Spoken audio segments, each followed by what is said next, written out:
This meeting is being recorded. Hello, today we're going to be talking about the iOS XR maintenance window checker.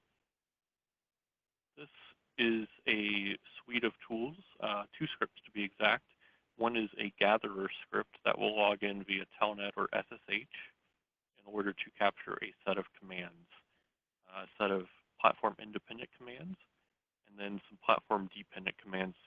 Right now we check for ASR 9K, CRS, and NCS 5500, but we're planning to add more commands and more platforms as we evolve this suite of tools. The comparer tool will then look at the output files generated by the gatherer script and in a short summary tell you, for example, how many cards in the system are in XR run, how many pseudo wires are up, how many BGP peers you have, how many routes you have in BGP, and then if there's any differences between the two files, such as a BGP neighbor that went down or anything like that. So let's get started. First, we're going to our directory where we have our scripts, and then we're going to make sure that the scripts are here. We have the comparer and gatherer script. Both have full permissions for executing the scripts. Next, we need to check Python to see what version we have. So we have version 2.7.5. Anything in the 2.7 range should work fine as long as you have the correct libraries loaded. Next, what we're going to do is check to see what the syntax is for the gatherer. Use -H. And it tells us we need a file name, an IPv4 address, a username, and optionally SSH. So for the first output, we're going to use Telnet, and then for the second output, we will use SSH. So we're just going to name our file pre-output, give ourselves an IPv4 address that's in my lab.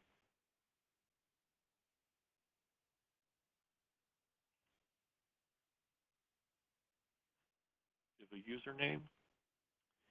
And note, there is no password. Password prompt will come after I hit enter.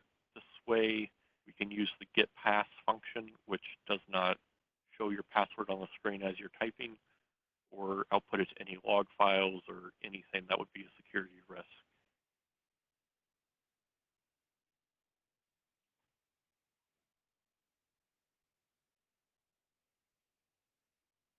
So now it's going through all the commands.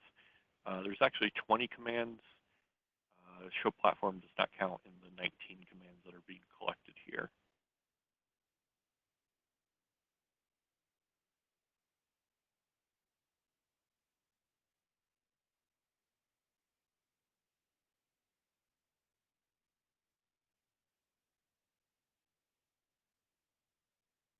Now you see number 13 is taking a little bit of time, but it does eventually complete.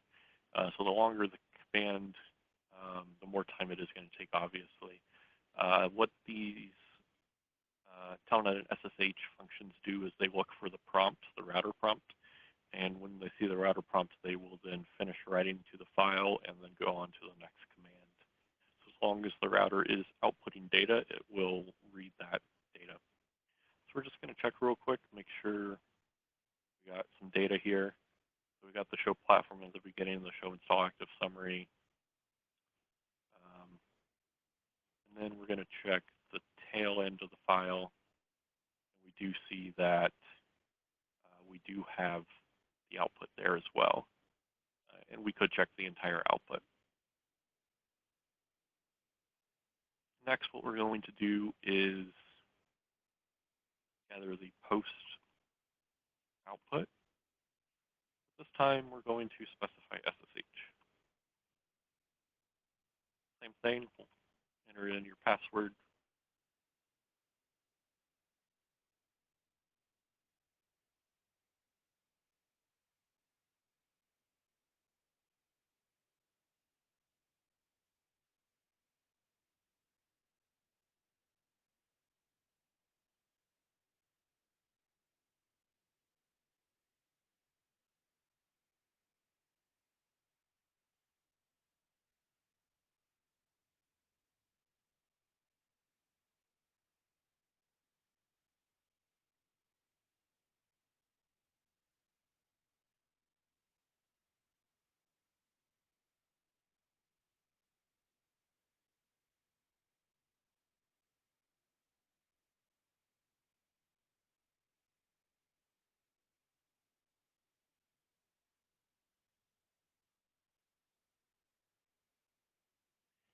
again, we're going to check and make sure there is some data in the file.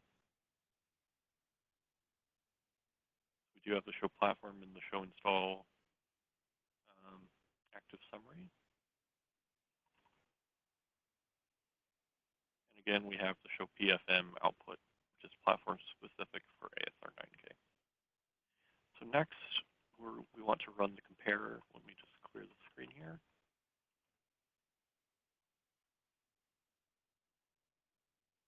And let's see what the syntax is.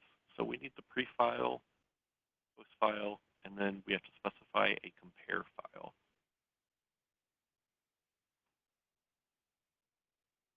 Pre, and then post, and then we'll name compare result. And very quickly, it is able to parse all the information. So some important information, we see there's 81 critical alarms in PFM, 83 total alarms across 2 nodes. There's 2 BFD sessions, both are down. There's no MPLS traffic engineering sessions, or tunnels, I should say. There's 3 satellites, but none are connected.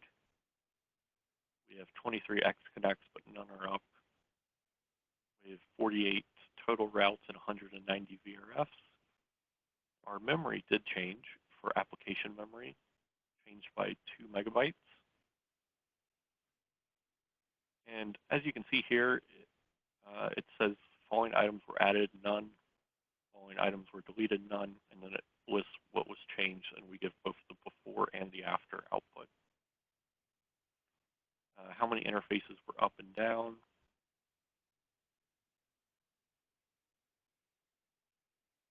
And for some reason, the show install active summary did not actually complete correctly in the first file, which is something we should have checked before. And so because of that, we have all these items that were added. We have all 14 packages.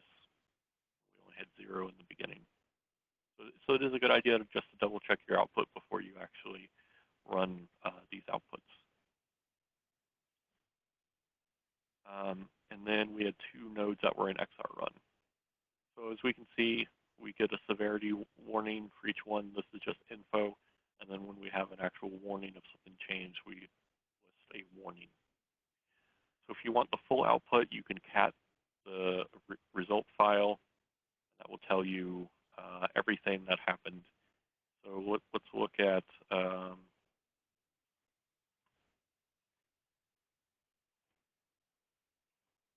result file, pretty large at 397,000 bytes. And if we look at